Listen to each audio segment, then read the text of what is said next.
Praise the lord. ఈరోజు దేవుని వాక్యము హెబ్రీయులకు రాసిన పత్రిక 13వ అధ్యాయము 5వ వచనము. నిన్ను ఏమాత్రమును విడువను, నిన్ను ఎన్నడను ఎడబాయను. ఇక్కడ అపోస్తలుడైన పౌలు హెబ్రీయులకు రాస్తున్న పత్రిక అండి ఇది. ఇక్కడ మొదటి వచనం నుంచి చదివితే, సహోదర ప్రేమ నిలవరంగా ఉండనీయుడి, ఆతిథ్యం చేయ మరొకడి.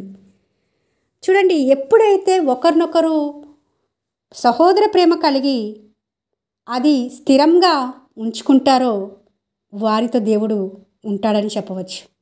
ఈ వాగ్దానానికి షరతులు చాలా ఉన్నాయండి.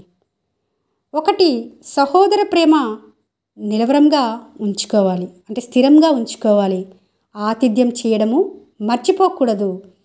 ఇంకొకటి, శరీరంలో ఉన్నాం కాబట్టి అనేకులు మనకంటే ముందుగా కష్టాలను అనుభవించిన వారిని జ్ఞాపకం చేసుకొని ఓపికతో మనకు వస్తున్న శ్రమలలో, ఇబ్బందులలో, ఇరుకులలో మనము దేవుని వైపే చూచి నడవాలని అపోస్తలుడైన పౌలు చెప్తున్నాడు. ఈ రోజున మనల్ని ఎప్పుడూ విడవడట, ఏమాత్రము విడవడట, ఎన్నడూనూ ఎడబాయడట.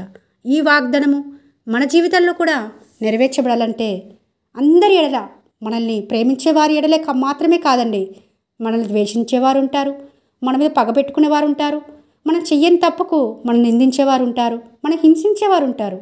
వారందరి పట్ల మనము సహోదర ప్రేమ కలిగి దాన్ని కూడా నిలవరంగా ఉంచుకొని ఆతిథ్యం చేసేవారిగా మనం ఉన్నప్పుడు మాత్రమే ఆయన మనల్ని ఏమాత్రమును విడువడు, మనల్ని ఎన్నడూనూ ఎడబాయడని ఈ వాగ్దానము స్పష్టంగా మనకు బోధిస్తుంది. మనం ఆ విధంగా దేవుని కొరకు నమ్మకంగా జీవించి ఈ వాగ్దానము స్వతంత్రించుకునేలాగున దేవుడు సహాయం చేయాలని కోరుకుంటూ, మీ సహోదరి ఎలిజబెత్ రాణి.